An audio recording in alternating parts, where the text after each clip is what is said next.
Muy buenas noches, amada iglesia del Señor. Después de un tiempo volvernos a reencontrar es una alegría para mí.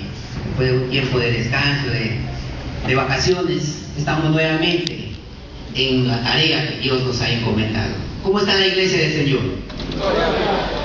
Yo creo que podemos decirlo con más énfasis, con más fuerza, para que los vecinos escuchen. ¿Cómo está la iglesia del Señor? En victoria, porque el victorioso está en medio nuestro. Y qué precioso estar en la casa del Señor. Creo que este es el lugar indicado para que podamos recibir ese aliciente, ese bálsamo para nuestra vida, para nuestra alma. Ustedes saben que separados de Dios nada podemos hacer. El Señor vino a este mundo de una manera muy especial. Y en el pasaje que hemos leído, hermanos, vamos a encontrar que Jesús, desde su concepción, fue algo sobrenatural. No fue común y corriente como se engendra en este mundo a un niño. Como una madre va a concebir a un niño. Casi aquí todos somos padres de familia y sabemos cómo es la concepción de un niño. Tiene que haber un varón y una mujer. En los animales un macho y una hembra. Y tiene que haber la combinación de esos espermas como la ovulación. Pero en el caso de nuestro Salvador, dice que no fue así. María y José estaban desposados. Y en la cultura hebrea, desposar significa estar ya de novios, estar ya comprometidos.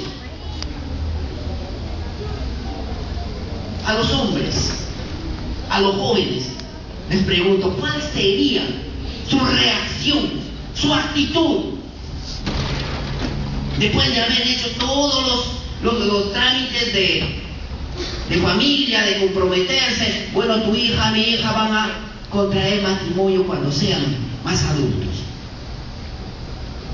Y sin haberlo tocado y sin haber tenido convivencia, sin haber tenido relaciones sexuales, tú te enteres de que esa jovencita está embarazada, está encinta.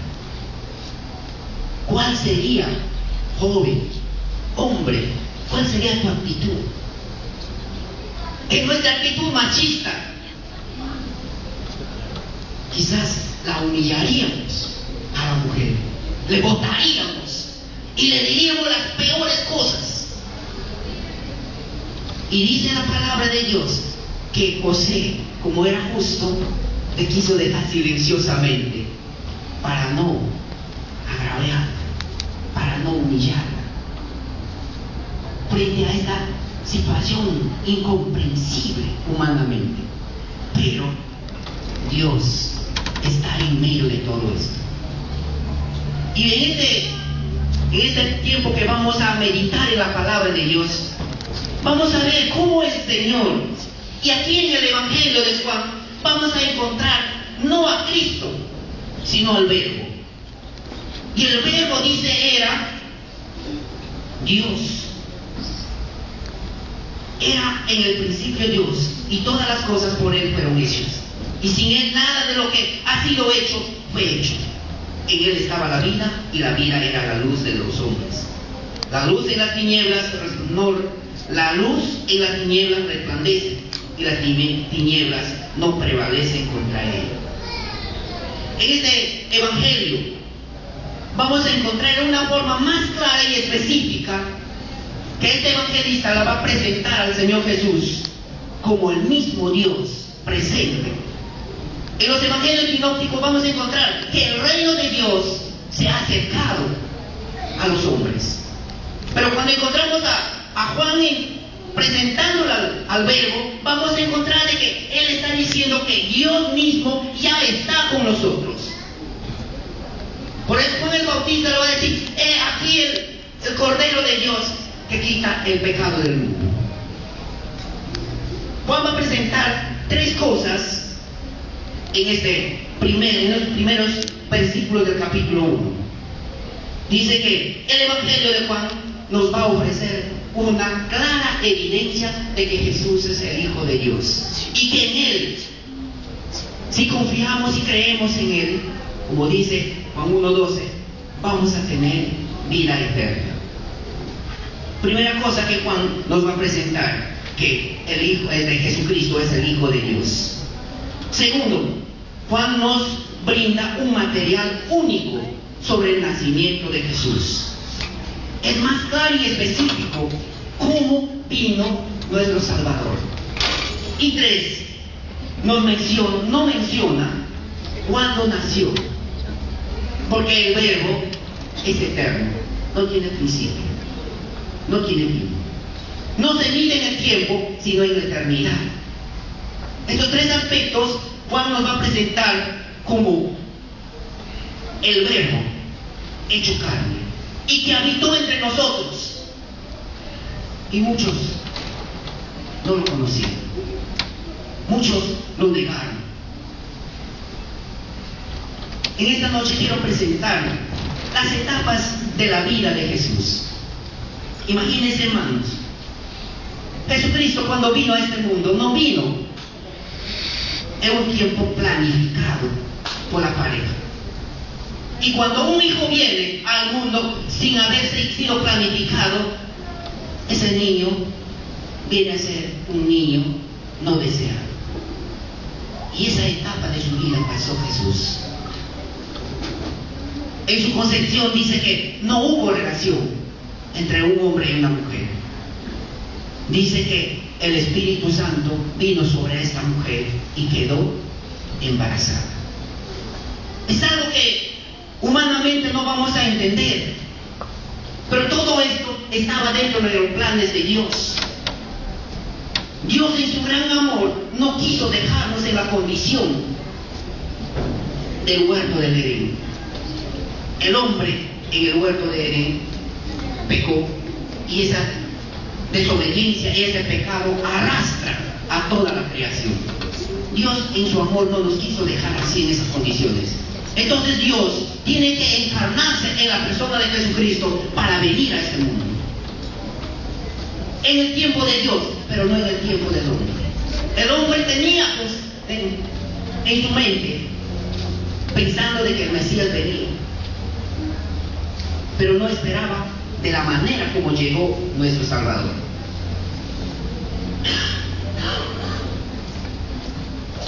Su concepción entonces, hermanos, cuando vemos en Mateo 1:18, dice que estando desposada, estando novios, María, su madre, antes que se juntase, se halló que él había concebido el Espíritu Santo.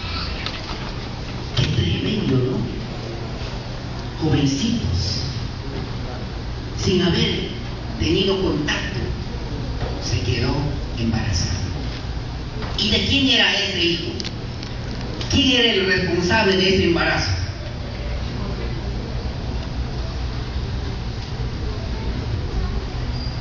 ¿Qué nos dice Mateo 1:18? El Espíritu Santo era el que vino para traer la concepción de nuestro Señor Jesucristo. Y desde ese momento el Espíritu Santo ya venía con un encargo de Dios, Padre, para dar incluso el nombre. ¿Qué significa el nombre de Jesús? ¿Qué significa el nombre de Jesús? El Salvador de su pueblo. ¿De qué nos quiso salvar Dios? ¿De qué vino a salvarnos el Señor Jesús? Del pecado. Por cuanto todos han pecado, están destituidos de la gloria de Dios.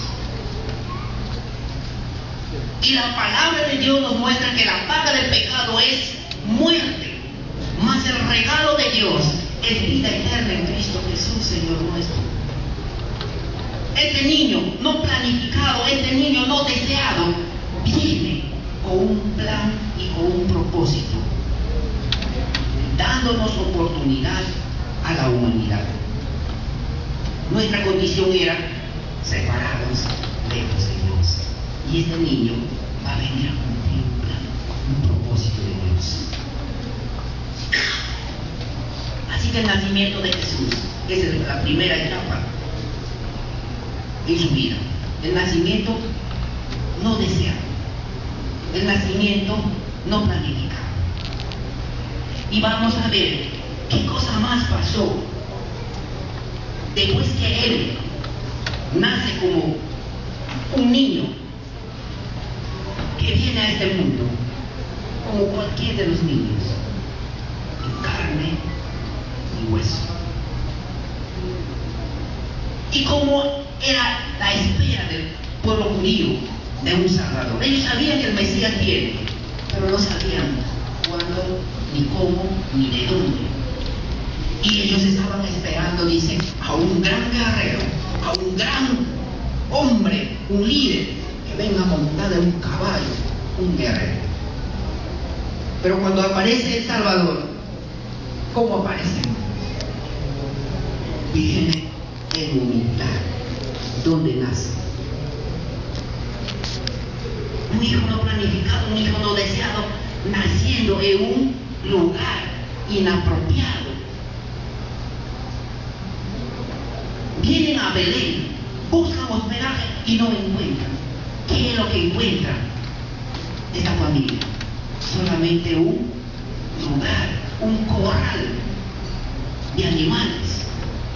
Y ahí el comedero de esos animales dice, cuando dio a luz María, le envolvió en pañales y le hizo recostar en ese pesebre, el lugar donde comían los animales.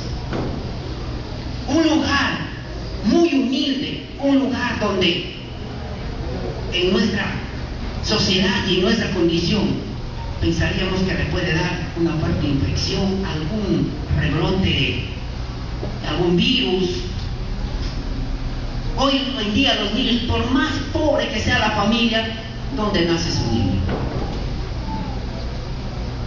Cuando ya siente dolores de parto, ¿qué hacen los familiares? ¿Qué hace el esposo? Inmediatamente llama al médico, corre al hospital y en una condición muy óptima nace un niño. Pero Jesús nació en un lugar tan horrible, podamos decir, hermanos. Y nadie se imaginaba que Él se iba a constituir en el Salvador de tu vida, en el Salvador de mi vida. Así que su nacimiento fue de una manera muy humilde. No era como el pueblo judío estaba esperando que naciera ese gran guerrero, ese gran conquistador de naciones. Porque en aquel tiempo el pueblo judío estaba pasando por una situación muy difícil de ser esclavo de muchas naciones poderosas. Y ellos esperaban a un guerrero. Entonces, Jesucristo viene a este mundo de una manera muy contradictorio a nuestros pensamientos y a nuestra sociedad. Cuando este niño nace, dice que cumplió con todos los requisitos y todas las pautas que un pueblo, en el pueblo judío, se tenía que hacer. ¿Qué tenían que hacer con Jesús a los 8 días? Dios había hecho un pacto con el pueblo hebreo. Y todo niño que abría matriz tenía que ser circuncidado. Era el pacto de sangre. ¿Qué era la circuncisión? Cortarle la parte de la cabecita del pene del niño para que goteara esa sangre. Y esa sangre era señal del pacto. Y todo eso cumplió el Señor Jesús. Dice que a los 8 días le trajeron al templo. ¿Para qué? Para que sea circuncidado y cumpla con los requisitos establecidos dentro de la sociedad. Entonces este niño viene para ser circuncidado y ahí se dan muchas cosas que estaban profetizadas. ahí está Simeón, un hombre, un anciano que por mucho tiempo esperaba de que el Salvador viniera. Y dice, le pidió al Señor de que no muriera, que no le permita morir antes de ver al Salvador. Y dice que tuvo el privilegio de cargar. Y este hombre dijo, ahora sí despide en paz a tu siervo, porque mis ojos han visto al Salvador. Entonces este niño cumple con todos los requisitos de ley. Sigue su niñez. Ahora viene la otra parte de su juventud. En Lucas 2:41 vamos a encontrar de que sus padres, dice, tenían por costumbre venir todos los fines de años a presentar ofrendas para el día de la fiesta de la Pascua. Y entre ellos tenían la celebración de dedicación al joven. En la cultura hebrea, el joven, el niño desde que naciera, empezaba a tener alguien a su lado para entrenarlo, para prepararlo, y ese alguien era el llamado el ayo. Le entrenaba en el conocimiento de la palabra, en la disciplina, en todo, para que a los 12 años este jovencito sea presentado a la sociedad. Jesucristo cumplió con eso. Dice que le trajeron al templo, hicieron la ceremonia, le prepararon. Hasta ahí, a los 12 años, Jesús ya era presentado como un joven que ya podía decidir por sus propios medios. Ahora la juventud, ¿a qué edad adquiere su documento y anhela llegar a esa edad? Antes eran los 21 años, ahora les han reducido a los 18. Y toda la juventud sueña con esa independencia. Tendré mis 18 años y ya seré mayor de edad. Podré decidir por mis propios medios, por mi propia cuenta. Pero no piensan de que van a seguir viviendo bajo el techo de sus padres. Mientras estén bajo el techo de los padres, va a depender todavía de la autoridad. ¿Cuándo va a ser independiente? Cuando salga, cuando forme una nueva familia. Entonces Jesús cumple con este requisito de su juventud, viene y es presentado ante las autoridades. Y lo importante aquí en su juventud, Jesús va a demostrar realmente que él ha sido preparado, como muchos de los jóvenes, para llegar a esa etapa de su vida. ¿Qué pasó cuando Jesús viene al templo? Es presentado, es dedicado y es presentado a la sociedad para que este hombre, como hombre, se presente y sea responsable de sus propios actos. ¿Qué pasó? Dice que toda la caravana, toda la gente que vino a celebrar la Pascua, empezaron a regresar a sus pueblos, a sus quehaceres. Y cuando están a medio camino, se dan cuenta que Jesús no está. ¿Dónde está Jesús? Se olvidaron de que ya Jesús era un joven de mayor de edad y estaba decidiendo por sí mismo. ¿Qué estaba haciendo Jesús? Se quedó para ir a la discoteca, se quedó para ir a hacer otras cosas mundanas. ¿Para qué se quedó? ¿En qué se quedó Jesús? ¿De qué estaba tratando Jesús? ¿Qué estaba haciendo Jesús? Estaba en el templo, dice, tratando los negocios de su padre. Y con grandes hombres, con eruditos, con intérpretes de la ley. Los doctores estaban ahí con Jesús, un jovencito, discutiendo y dando respuestas que les dejaban fuera de juicio a la gente. Y por eso, en su juventud, a partir de los 12 años, Jesucristo empieza a tomar responsabilidades. Esos 18 años, muchos comentaristas dicen que estuvo en la India, estuvo en otro lugar, recibiendo revelaciones, recibiendo muchas otras cosas sobrenaturales.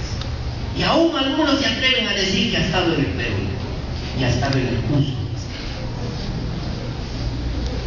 ¿Dónde creen que pasó su vida Jesucristo a partir de los 12 años hasta los 30 años? ¿Dónde estaba Jesús durante 18 años. Estaba en Nazaret, estaba cumpliendo con sus responsabilidades y con sus obligaciones como cualquier ciudadano, bajo la dirección de su padre José.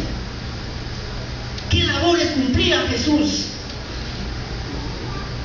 ¿Qué hacía Jesús en Nazaret? Su labor de carpintero. Hacía hermosos muebles, puertas y cuantas otras cosas de ebanistería. Él trabajando allí con sus manos encanecidas. Y mucha gente levanta conjeturas de que Jesús no estuvo en Judea o en Palestina. Jesús estuvo trabajando.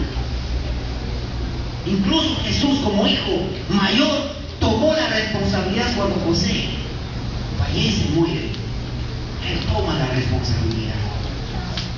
Hasta ahí Jesús todavía no era muy conocido, no era muy popular, que digamos. A los 30 años él empieza con su ministerio, y ese ministerio tan grandioso que Dios le encargó. Toda esta etapa desde su concepción, él venía pasando etapas de su vida no tan hermosas como cualquier niño pueda gozar de esa protección, de ese cuidado, de ese cariño, de ese amor de sus padres. Jesús venía pasando etapas de su vida muy tristes y muy dolorosas. ¿Y cuándo ya se va a acrecentar este problema? Cuando Él empieza su ministerio, cuando empieza a manifestarse como el Hijo de Dios. La gente consideraba que Jesús era un blasfemo. La gente no pensaba que Jesús era el Hijo de Dios. Y a pesar de que las Escrituras mostraban que Jesús es el Hijo de Dios,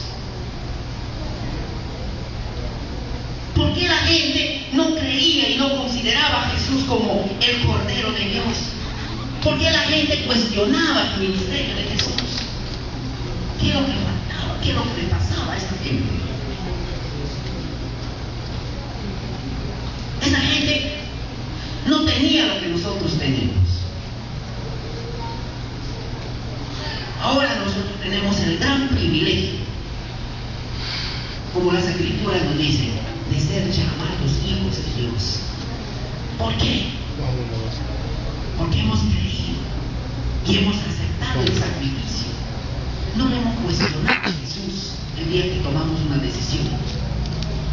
Pero hay todavía mucha gente, como en aquel tiempo, como le consideraban a Jesús como un hombre mentiroso, un charlatán, uno más de los montones que se aparecen queriendo liderar a un pueblo, a un grupo de personas. Pero nosotros creemos y consideramos que Jesús es el Hijo de Dios. ¿Cuántos dicen amén, hermanos?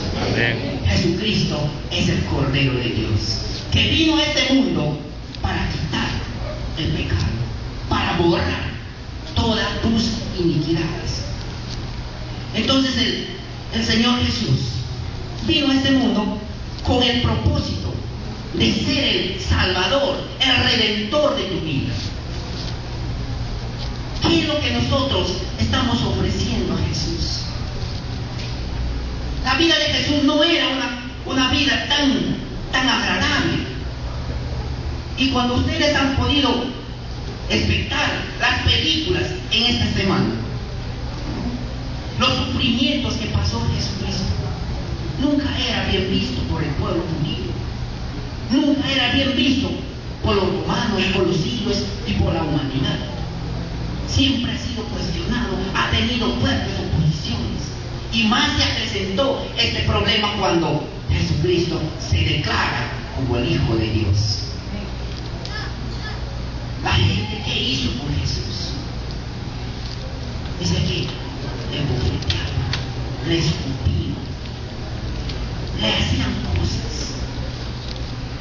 Pero qué interesante es, hermanos, de saber que Jesús, cuando era maltratado, cuando era humillado, nunca respondió con amenazas. Nunca él se quiso vengar.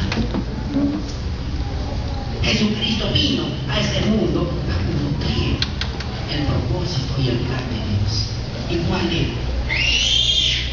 En Lucas 19:10 nos va a decir: el Hijo del Hombre vino para buscar y salvar lo que se había perdido. La humanidad se perdió en el huerto del Edén por la desobediencia, por querer cosas que no le correspondían.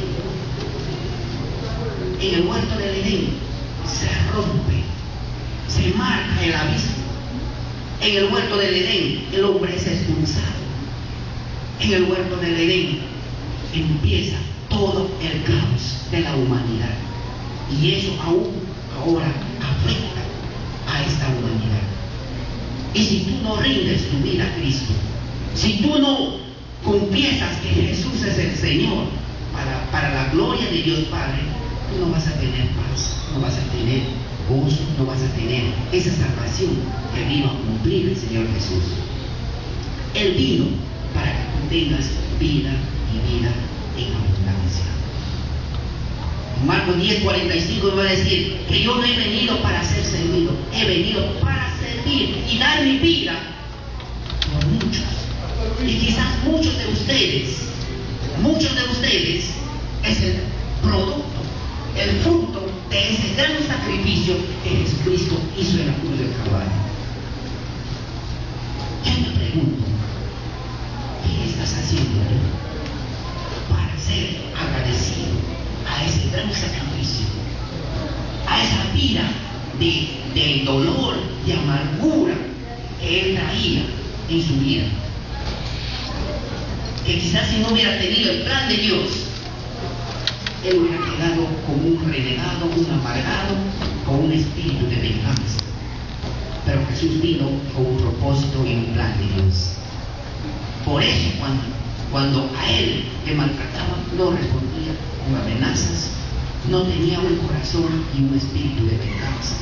Él vino para cumplir el plan de Dios. ¿Y cuál era el plan de Dios? Redimir a la humanidad. En esta noche yo te pregunto, ¿quién es para ti Jesús? ¿Es uno más del montón?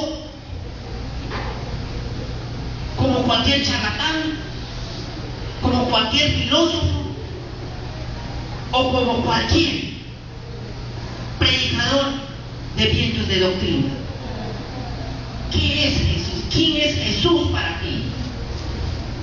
¿Qué vino a hacer Jesús en este mundo? ¿Y qué favores, qué beneficios te trajo cuando vino a este mundo? Ustedes saben que Jesús es Dios encarnado. El problema del hombre hoy en la actualidad es que quiere ver para creer.